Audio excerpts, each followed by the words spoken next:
Unfortunately, I have a Okay, good morning, everybody. budget constraint on hours. Good morning in Toulouse at the Toulouse School of Economics. So, on behalf of Angie Aquatella and Jean Tirole, as co-organizers of this conference with me, I would like to welcome you for this fourth edition.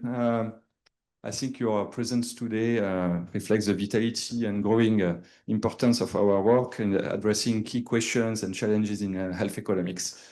So over the next 2 days, we are going to have a very rich program structured around scientific sessions that cover many fields, pharmaceutical innovation, health system organization, access to care, regulation, health data, financing of innovation. And at the heart of this edition, we have some highlights with two keynote lectures delivered by leading experts, Neale Mahoney this morning and Jonathan Gruber tomorrow, as well as roundtables that are going to gather distinguished guests that you will see today just after lunch, and that will shed light on today's strategic challenges about the most favored nation policy in the US. And this will complement a broader set of scientific sessions of outstanding quality. So a few practical points. So at 11:45, we will have a group photo just outside the university at the entrance. So just go there at the end of that session quickly so that we can have efficiently a group photo before we go on.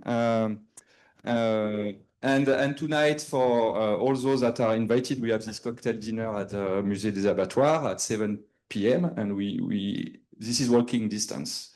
We finish at 6:10, so you should have enough time.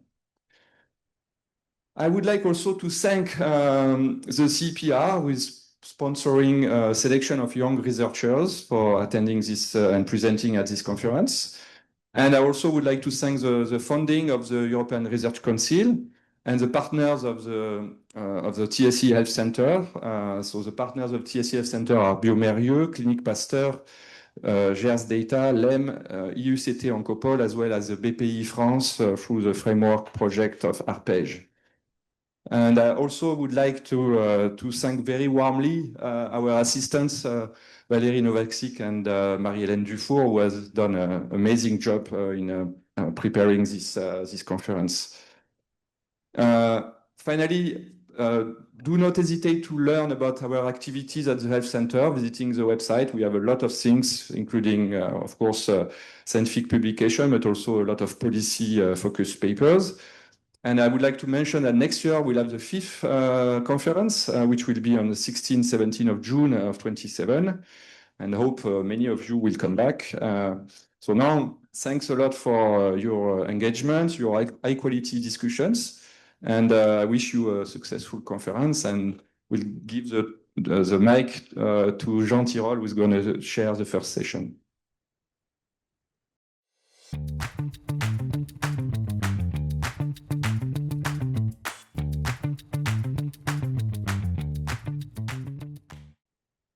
Well, good morning, and thanks so much for being with us today and tomorrow. It's a great pleasure to welcome you and to welcome Neale Mahoney, who is a well-known. I'm not going to describe his work; you all know of it, and it's a great pleasure to have him today. So without further ado, let's start this session. And Neale, the floor is yours. I have a microphone.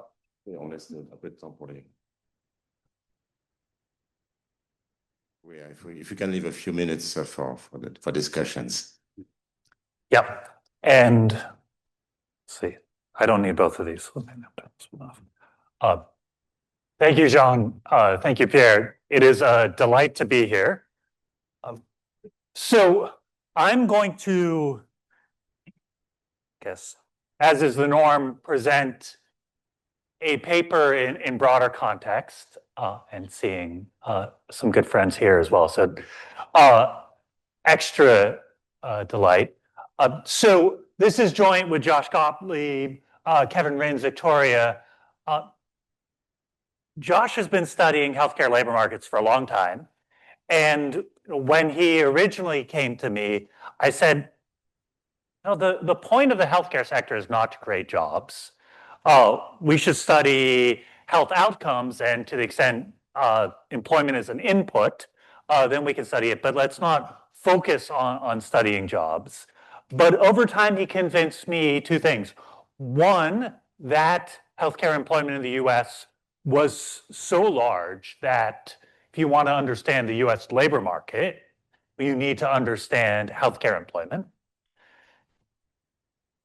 And second, that for political economy reasons, also for healthcare reasons, that understanding the healthcare labor market was crucial to studying the sector and I think the more welfare relevant outcomes. So in terms of table setting, here's a chart of employment in selected sectors in the United States, including the largest ones over time. When I was born, when I was a kid, manufacturing was still the largest sector by employment. And I think everybody knows the story. There's been many papers, newspaper articles, political campaigns, the decline in manufacturing in the United States. There was a short window of time when retail was the largest employer in the United States. But healthcare employment, we don't see lines like this in economic data. Healthcare employment has grown remarkably linearly through a number of recessions, right? This was a tremendously deep recession in the United States with a well-known jobless recovery, has grown inexorably for generations. There was, like the rest of the economy, there were furloughs during COVID, but has come back to trend. In fact, has shot through trend. And so I do a lot of media work on how healthcare has been contributing to more than 100% of job growth over recent years. That is, if you took out healthcare, the job growth in the United States would be negative. And I talk about a rebound from the COVID shortfall. I talk about a rotation away from nursing homes towards home health coming out of COVID. People have shown less preference to be in institutional facilities and more preference to age in their homes. There is good work not yet circulating on the role of the 85-plus-year-old population in driving these trends.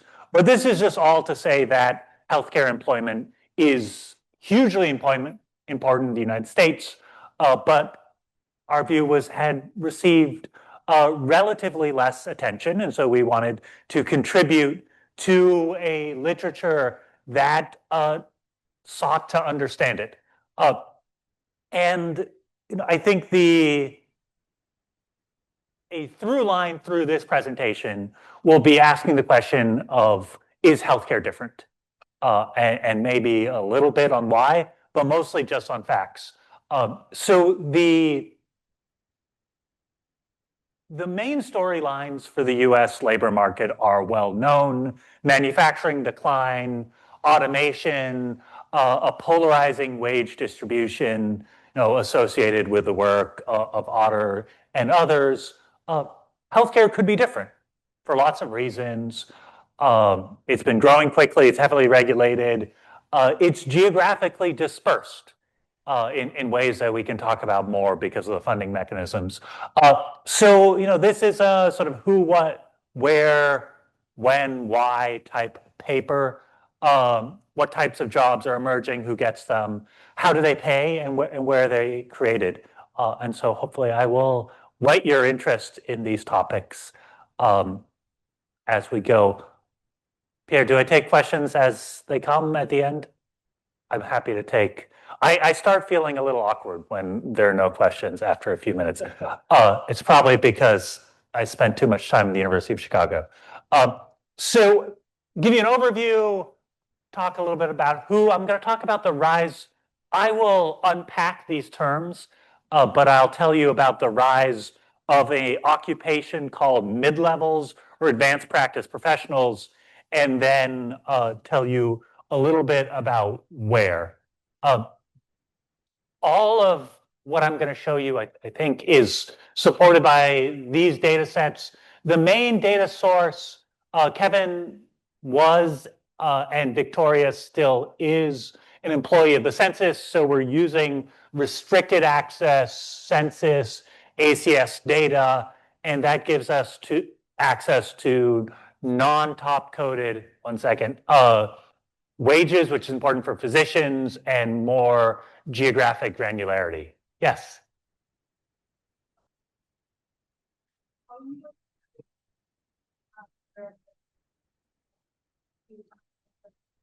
I don't know. And I certainly don't know whether these patterns are apparent elsewhere.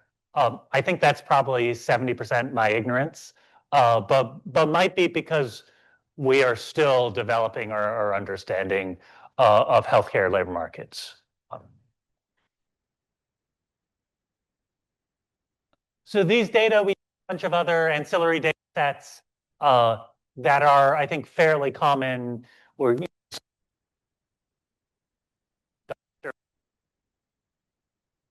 training program graduates just to paint a more holistic picture.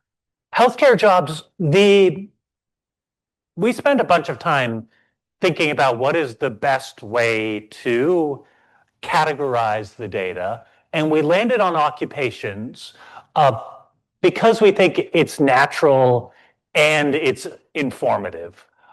So I think everybody is familiar with the occupation of a doctor. The other occupations may be less familiar. I'll just quickly, hopefully there isn't too much interference. I'll quickly review them now and give you a couple data points on how they have evolved. Aides are the lowest training occupation, which you can perform with a high school degree and a certificate, which takes weeks to months. They're low paid. People churn in and out of them. The next level is a licensed practical nurse or licensed vocational nurse. That is a position you can take with a one-year certificate, often at an associate's degree. The next and the vast majority of employment is registered nurses. So that is an associate's degree or a bachelor's degree or 2 or 4-year degree after high school.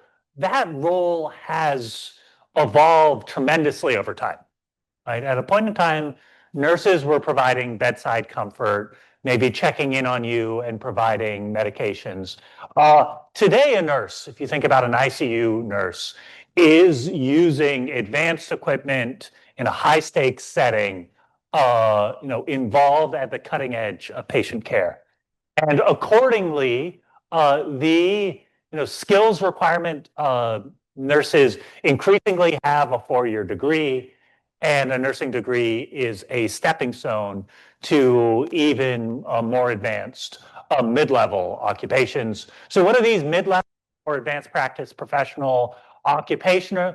There is a alphabet soup of them, but the main ones are nurse practitioners and physician assistants, and those are earned with a master's degree on top of an undergrad, or sometimes even a PhD on top of an undergrad degree.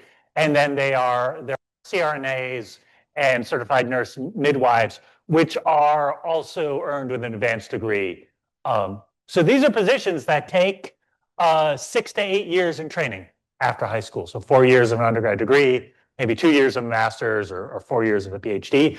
That is less than the 11 to 15 years that a physician needs for their training, 4 years of undergrad, 4 years of med school, and a fellowship, possibly a second fellowship, but still substantial training. So that's sort of some table setting. What's happened to employment across these different groups?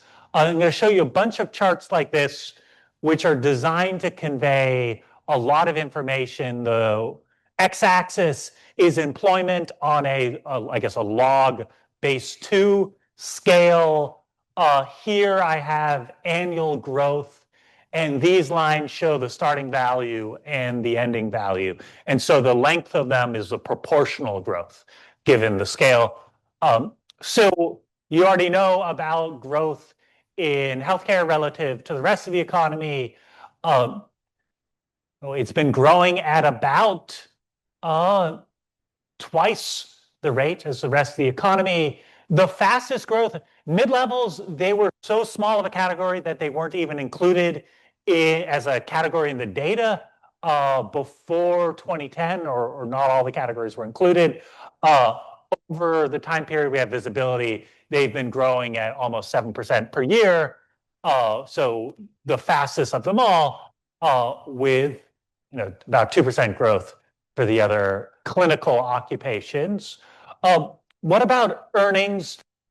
Growth in earnings here has been almost twice as fast as the total economy, 1.1 versus 7. Across occupations, we see this inverse U-shaped growth, with the fastest growth of wages for nurses, and for mid-levels, slower growth for doctors and for aides. So here's another way of looking at it. I think most of you are familiar with these sort of charts from David Otter and colleagues showing wage growth by percentile of the income distribution. And this is between 1980 and 2022, so over a 42-year period, roughly my lifetime. And what I think is well known is that this is real growth, that outside of the top, that real growth has been anemic. What's interesting is healthcare has been an exception to this trend. There's actually the largest gap between non-healthcare and healthcare in the 50th to the 95th percentile. And so healthcare has been the sector where the middle class, upper middle class wage growth has been strongest. Doctors have seen strong wage growth, not as strong as some sectors, so that's why there is but really strong wage growth.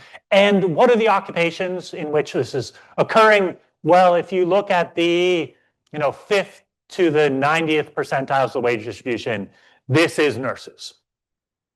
Right, so nurses are a great middle class, upper middle class job in the United States. They've emerged as such.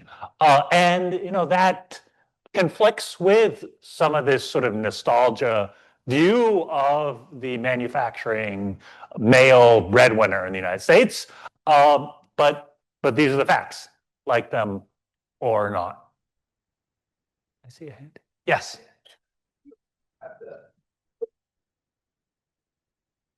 I'm going to show you in 2 slides. His voice is sore because he's been celebrating the Knicks victory. So it's a good excuse. So 1 slide, sorry.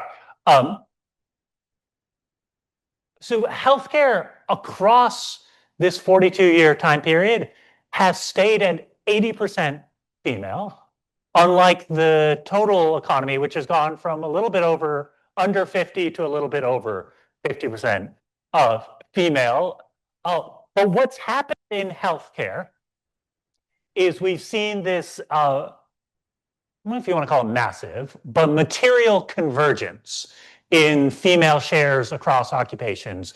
At the beginning of this time period, very few female physicians, and virtually 98% of nurses were female. And over time, you've seen a huge increase in female physicians, right? The change in the flows you need to get the stocks to get close to 50% is massive. And you've seen a modest decrease in female nurses and aides, such that the aggregate has stayed exactly the same. No deep reason, but because of the higher share in these groups, we've seen convergence or a flattening sort of the gender occupation gradient. Other facts, foreign-born population, that's the best metric we have for immigrants in these data that we can measure over time. And healthcare and non-healthcare have seen similar increases. In fact, it's been less pronounced in healthcare. Where we've seen it in healthcare now, this is a U-shaped pattern. A growing proportion of foreign-born doctors and aides and nurses, but less in the middle, right? So these, where you've seen the strong and wage growth is actually where you've seen the lowest foreign-born share. And that's going to connect with some of the geographic patterns I'm going to show you as well, is that a lot of these jobs are in Appalachia and in the Midwest. Yes? Do they have to recertify themselves in the US? Do they have to basically do their studies twice? So not all foreign-born, but people who come to the United States after med school do have to go through much of their training again. And I would need to go through exactly what are the different pathways. But yes, there are both sort of a high bar in terms of exams and then also significant time required. So another fact, I think, like the economy as well, there's been increasing education across the board, except for doctors, which are already sort of maxed out on education. And the wage trends I show you are not being affected by that. But this is just something that's going on underneath the hood. So those were some basic facts. They may be, I'm sure there are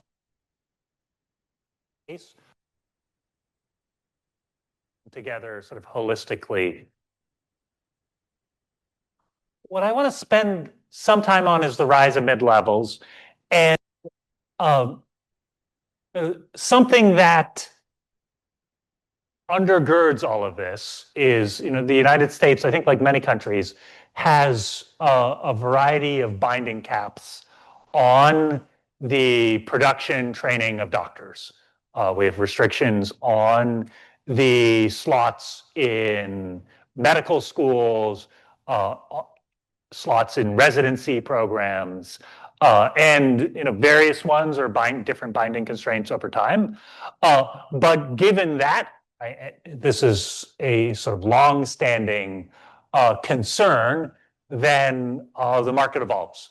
And in particular, it's evolved through the rising number of mid-levels, the rising sophistication of the tasks they do, increasing pay in this group, where mid-levels now, I'll show you some stats, but I have read they provide more than 50% of pediatric, of care for kids in the United States.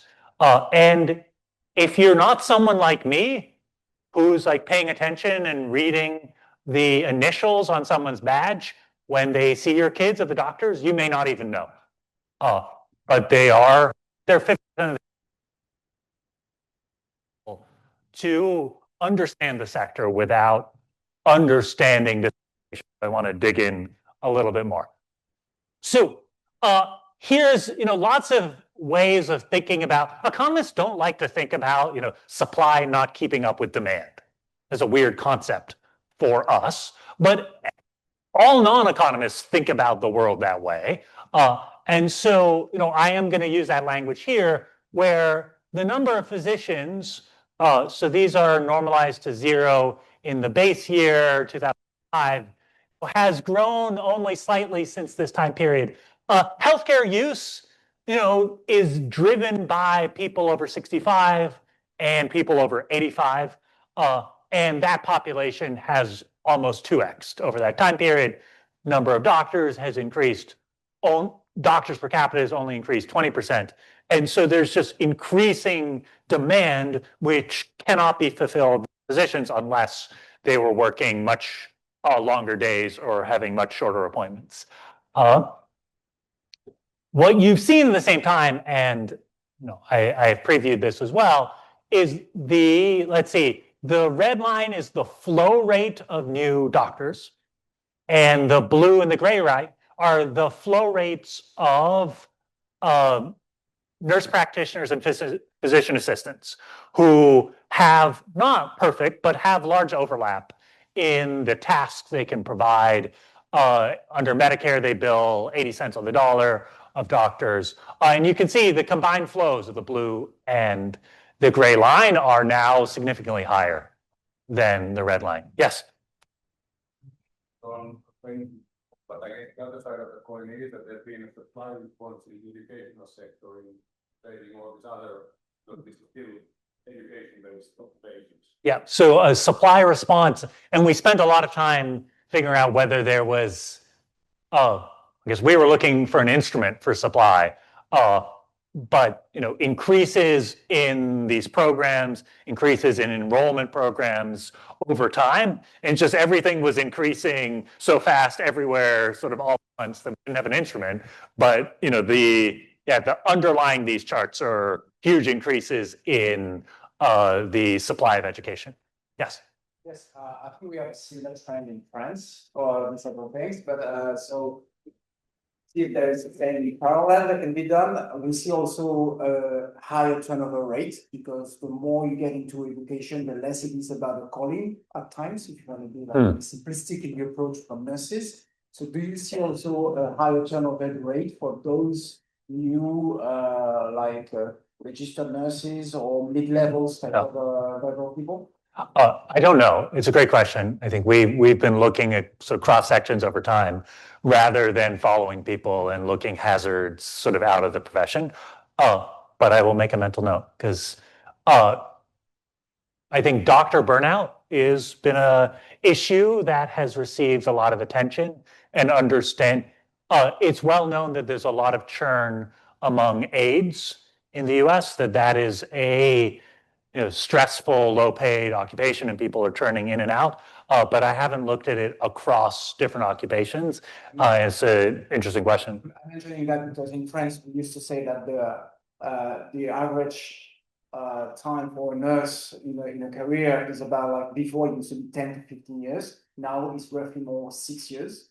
So you require higher education to get there, and you want to stay in a job 6 years. So in terms of the stability of the overall system, it has a big impact. Yeah, no, I think it's certainly something that we should look into, and I'm sort of embarrassed for having not looked into it, and now that I realize it's interesting. So thank you for that. Yes. What explains the giant drop in the new doctors? What explains the giant drop? My guess is actually a data issue, but I would need to go back. That would be the most likely explanation for something like that. Thank you. So here's a figure I told you about the pediatric visits. Here's some other cuts using the market scan data. This is the share of mid-levels providing anesthesia services. Here's the shares providing primary care and overall encounters. You see these increasing. For these categories, it's not 50% now, but with the ratio of flows, it is, if they persist, it's only a question of time until the sort of stocks of care start catching up. So we did a deep dive. I don't know if this will ever end up in a paper. We did a deep dive into CRNAs. There was a lot of conversation around CRNAs during COVID because of their roles in COVID care. Let me actually show you this one. This one is showing severity care provided by CRNAs over time. The solid lines are high severity care provided over time. And as you see, there's both an increase. CRNAs are more important in rural areas. I'll preview something.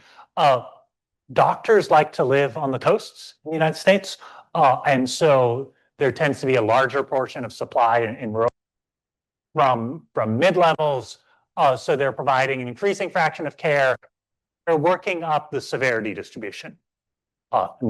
not the most elegant way of showing that, but this is exactly sort of what you would imagine, I think, based on first principles, but it's also borne out starkly in the data.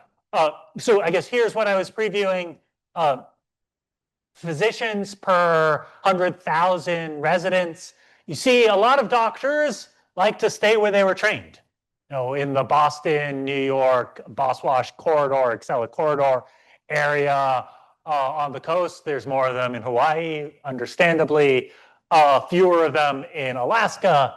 And this is NPs where we have more visibility, but a much higher fraction of them in Appalachia, in Maine, you know, in the sort of upper Midwest.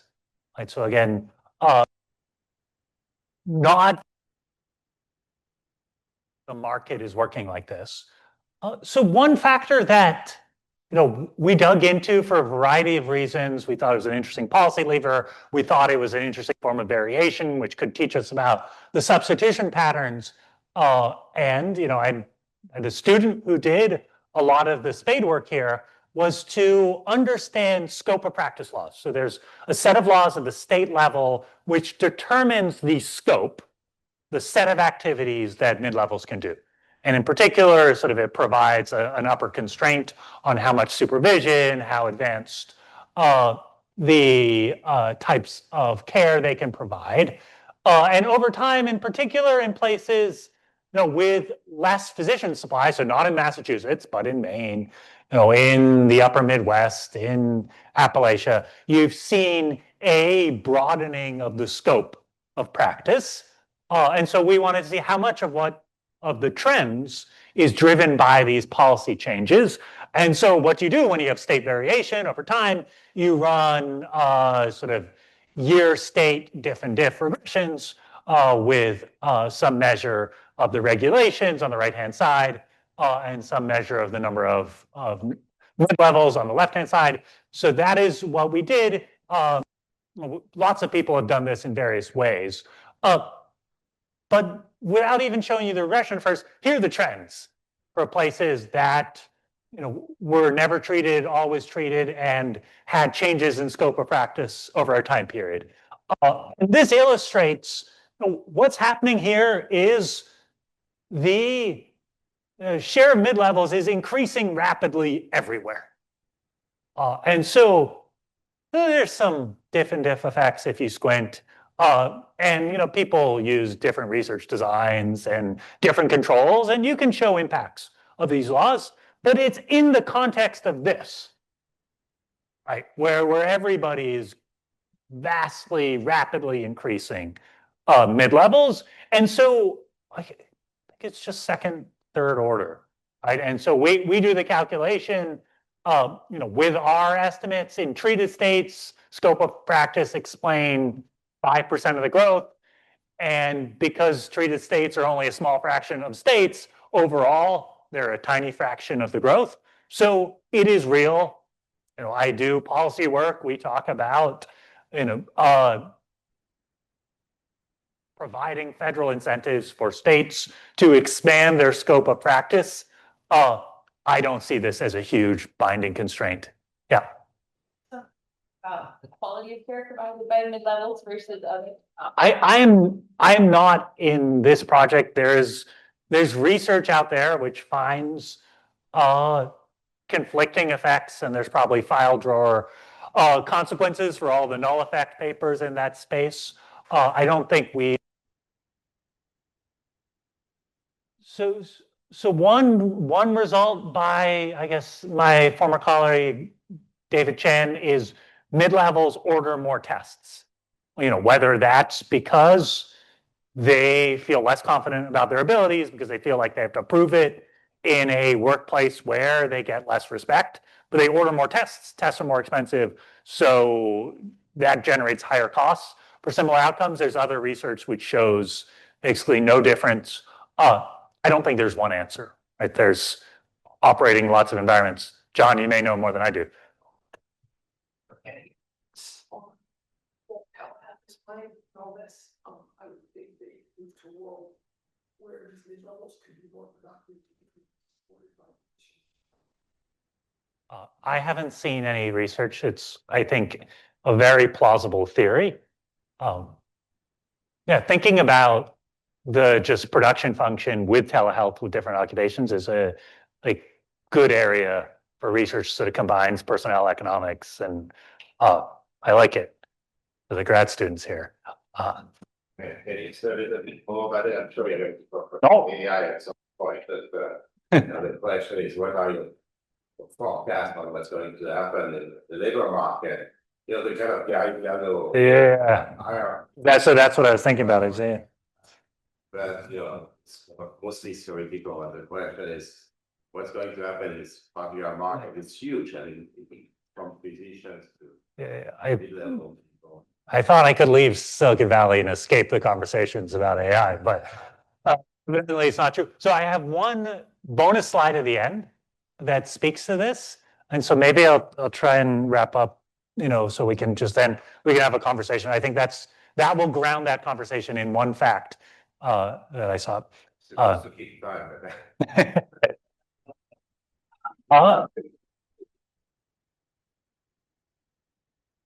So where are the jobs created? So this is actually the heart of a research paper we have in this space. And this was sort of fascinating to us because we think there's a sort of a powerful null hypothesis here. I think we're all aware, as I spoke about, the narrative of declining industrial towns in the United States, and the fact that some of them have successfully pivoted from manufacturing to meds, or maybe to meds and eds, to medicine and education. Prominent examples: Pittsburgh, Pennsylvania, with their healthcare systems; Cleveland, Ohio, with the Cleveland Clinic; Rochester, New York, former home of Kodak. And we've had this back and forth on whether and to what extent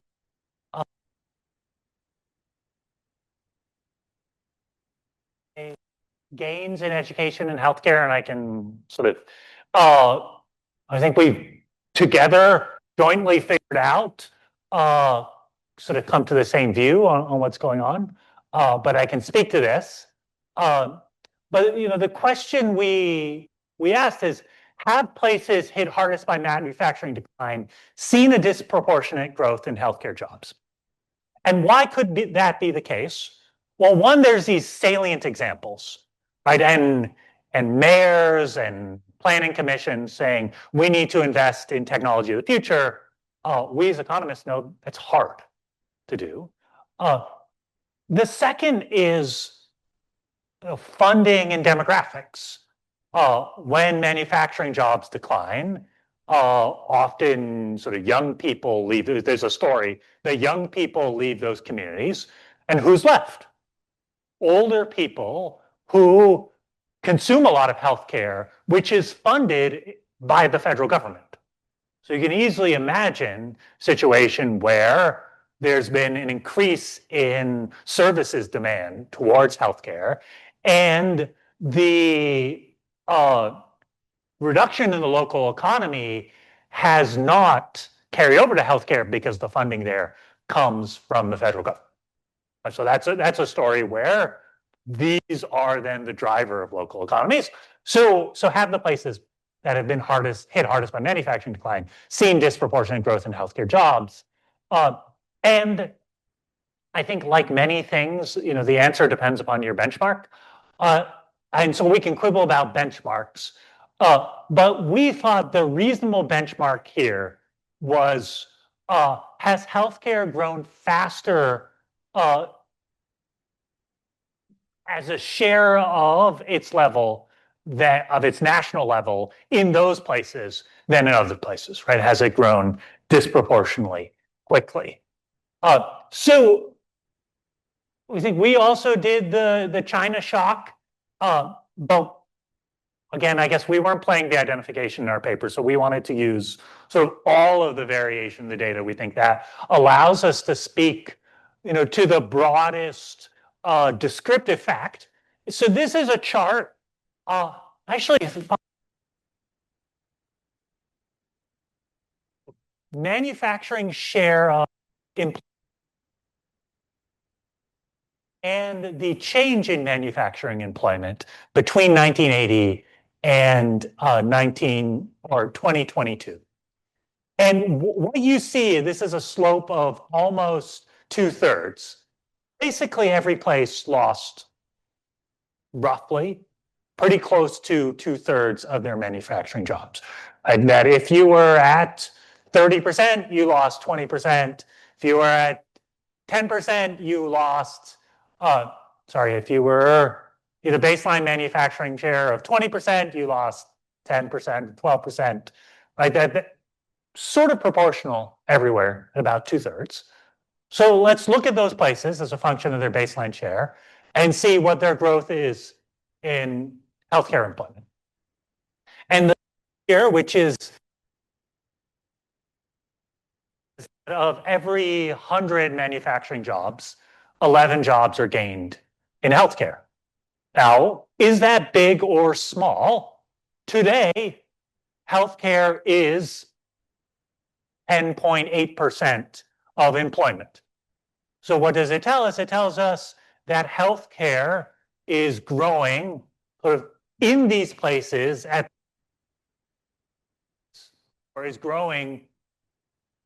capturing the same fraction of employment as it is in the overall economy.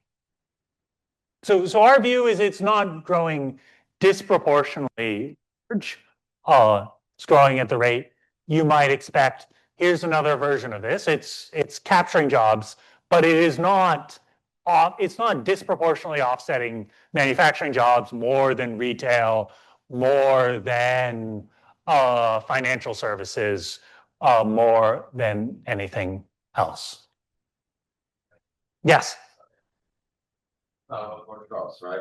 Healthcare jobs or local jobs. Yeah. So you would not expect them to compensate for the manufacturing losses, right?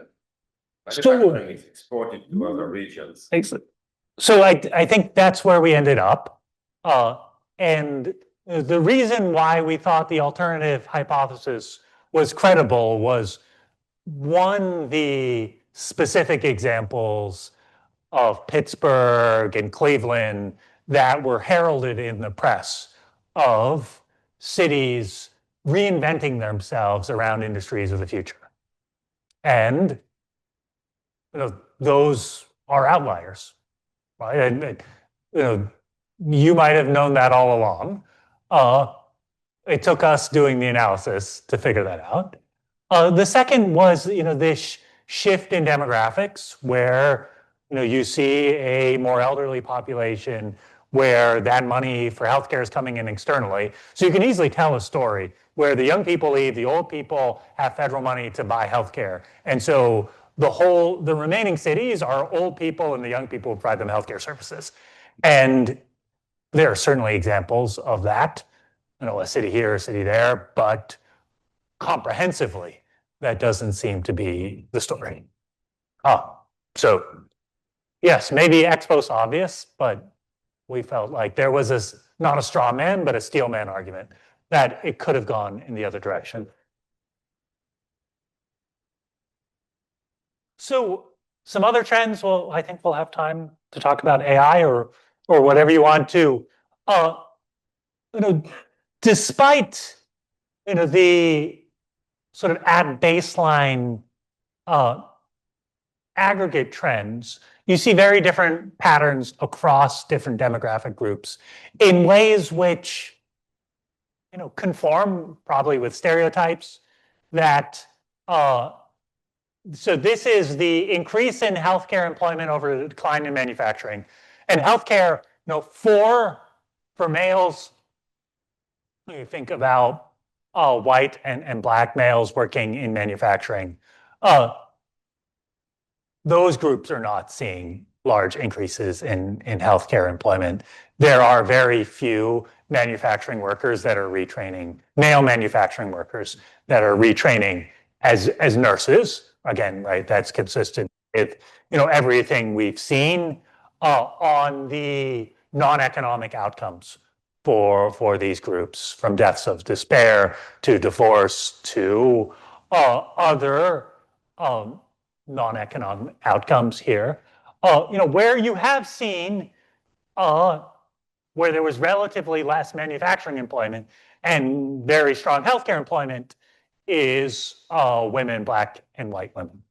Right? And so while their healthcare has not been disproportionately offsetting manufacturing jobs, in these communities, you have seen this pivot from manufacturing breadwinners to nurses and physician assistant and a nurse and other mid-levels being the breadwinners in those communities, right? And if you've read J.D. Vance or other sort of narratives on the Midwest, right, that story is evident there as well, where the shifting, I think gender dynamics are also important for thinking about the sociology in these communities as well. So, limited evidence of disproportionate shift from manufacturing to healthcare. Healthcare employment growth is widespread nationally, slightly faster in manufacturing areas, but offsets only 11% of the manufacturing job loss. Stronger offsets for women. So the anchor institutions, the Cleveland clinics, Pittsburgh, other places are not anchoring a broad Rust Belt employment revival. So maybe I went faster, maybe fewer questions up front than I anticipated. So let me conclude and then say a couple words on AI with the slide I promised Jean. Healthcare is an exception. So I still think the point of our healthcare sector is not to provide jobs, but from a political economy perspective, healthcare is an important employer in virtually every House member's district. Like probably every House member has at least one hospital in their district. So they think about it as a source of jobs, despite us telling otherwise. So that's important. It is hugely important for the US labor market. It's where a lot of the growth is. We'll talk about AI. And it's been a driver of a lot of these big structural trends we've seen. Healthcare is, it's stayed 80% female, but we've seen this flattening of the gender gradient across occupations. More than 50% of female med school graduates are female now, and that's doing a lot of work on the stocks of female doctors. See some more female nurses, but that's slow moving. It's foreign born, it's educated. It's where you see middle-class job growth. Mid-levels are the tip of the spear here, and the flow is faster than the flow of doctors. So increasingly, when you get primary care in the United States, you're being seen by a mid-level. Nationally, though, it is not offsetting the declines we've seen in former steel towns and other industrial sectors. Yes? Obviously, Medicare is a big share of the federal budget and expensive. But what I wonder is, you've shown us that there's some redistribution going on through the healthcare jobs sector. What I wonder is, does this come up in congressional debates, like in CBO reports, that there is some redistribution happening through this federally funded created healthcare? Yeah. So I don't know, in CBO reports, sort of breakdowns of inequality, we hadn't seen a chart like the sort of percentile chart we produced before we produced it. But I mean, certainly it's front of mind, right, in the policy process that, all of the discussions that we like to focus on health outcomes, on federal spending, where the rubber hits the road for a member of Congress is, what is this going to do to jobs in my district? And, you can try and steer them away from that, but that's often how they think about it. And partly it's because the unions are in their ear, but partly it's because they see this as sort of driving good employment. And given the setup of the US with disproportionate representation from the upper Middle West and other places with lower population, I think these issues punch above their weight. So on the AI point, so this was just put out by folks at Goldman Sachs, right? Everybody's hunting for, there's a lot of talk and not a lot of evidence about AI job displacement, right? And so there's probably half dozen AI displacement risk scores that people make, and they produce plots of employment and youth employment and wages by these risk scores. You've probably seen lots of them. The Anthropic folks put them out. Goldman puts them out. Let's see, Eric Brynjolfsson, my colleague at Stanford, puts them out.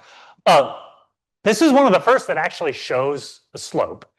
And what is it looking at? It's looking at an AI displacement risk, right? You think this one is coded up based on the occupations and mapped to industries, but then it's connecting it to data on the degrees or majors that college graduates had. And it's looking at the change, the shift in majors between this graduating class and the prior graduating class.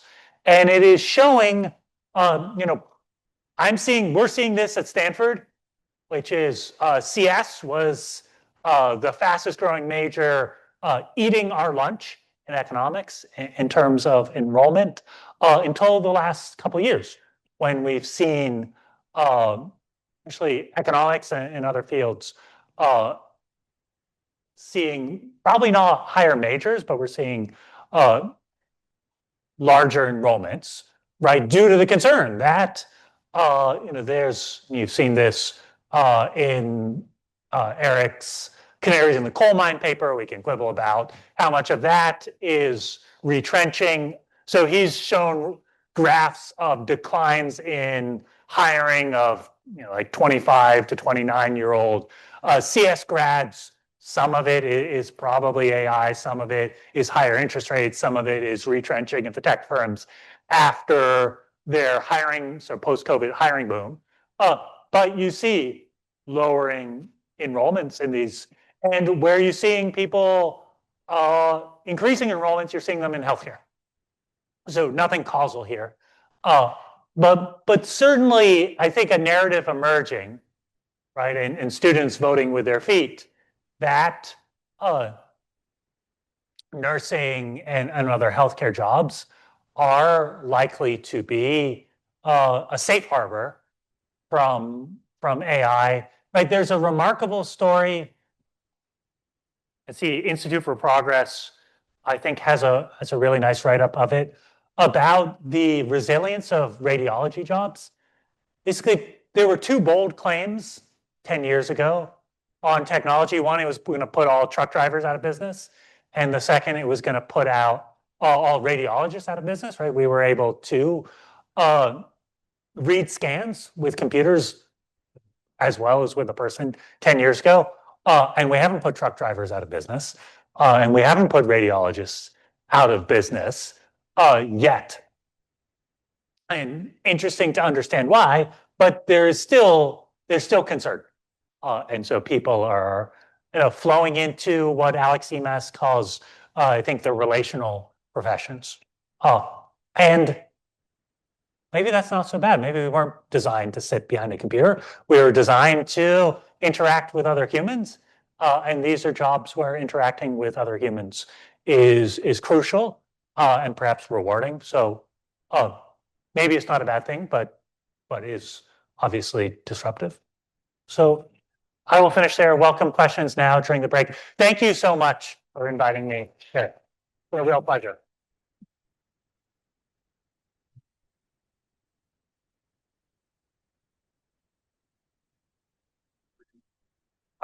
Okay. Thank you so much, Neale, for this wonderful lecture.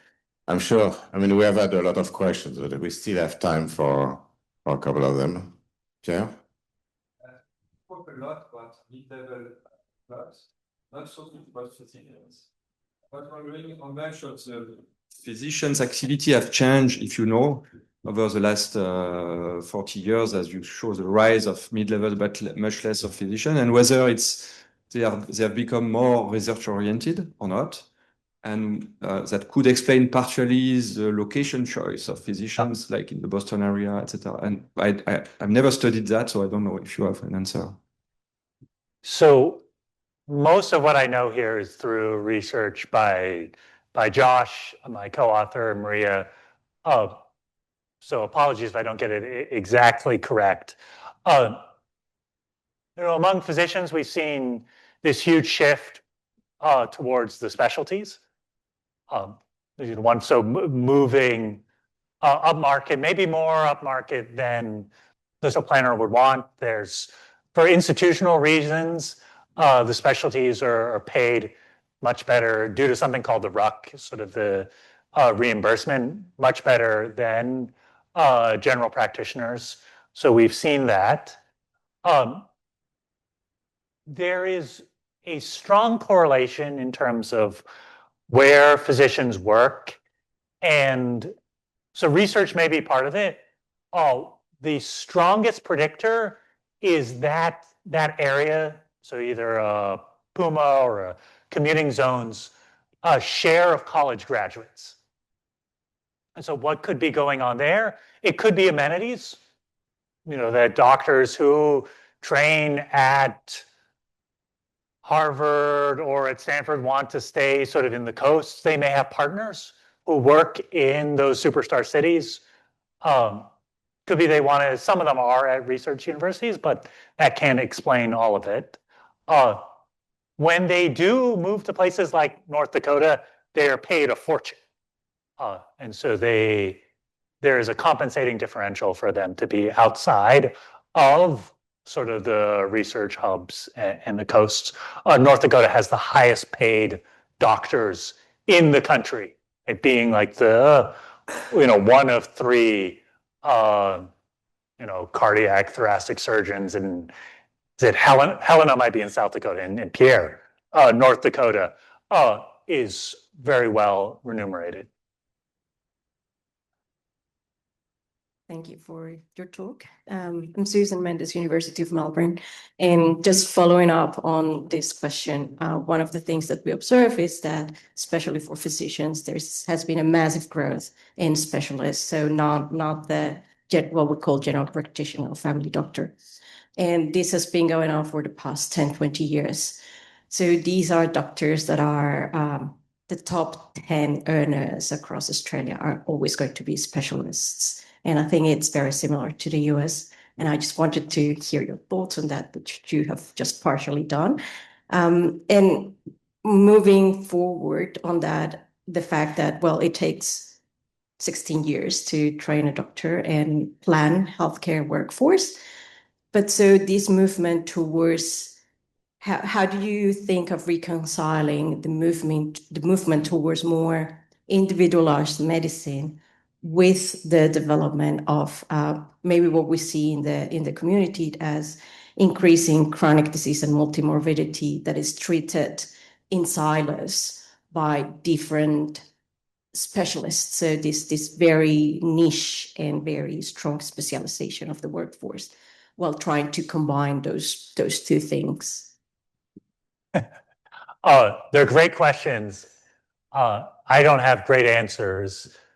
I do think the time to build, the length it takes to change the stocks in these different occupations and the prominent role of government in training just makes these really important areas for scholarship. Like that, some places market forces will take care of things. And we can observe, but here we probably have an active role to play in understanding how the sector is evolving and how the workforce can meet the future moment, to skate to where the puck is going. So I don't know what the answers are, but I do think it's exactly what we should be thinking about. Two short questions. So you pointed out that this is driven by the increase in elderly people in the population. Now the baby boomers eventually are getting older and older and passing away. So how do you see those trends in the age distribution over the next decades affecting the facts that you now showed us? Yeah. So I'm not a demographer. If you go to the census and you look at their demographic projections, see the fastest growth in the 85-plus-year-old population, second only to the 65 to 84-year-old population. And the 85-plus-year-old population in particular is a huge driver. Many folks need daily, if not 24-hour nursing care. And so as that population grows, there's going to be huge demand, at least until the robots get good enough, for healthcare workforce, probably nurses and aides. But yeah, I think in some sense, that's an obvious trend. It's easier to predict, even with, there will be some shocks, hopefully positive to longevity. I think that is pretty much baked in. Basically, you showed us that through the shift of in the healthcare jobs, you can make an argument that you increase access to care, especially in some of the states where you don't see a lot of doctors. What about the two other goals that you can maximize or try to optimize, which is like either cost or quality? Do you see like an impact, or maybe some research that can give us some ideas of where it's going? So John has important work on immigration and healthcare outcomes. So that's drawing a direct line from so the supply of physicians to mortality, maybe morbidity. I don't remember all the outcomes you look at. So I think it can be certainly important there.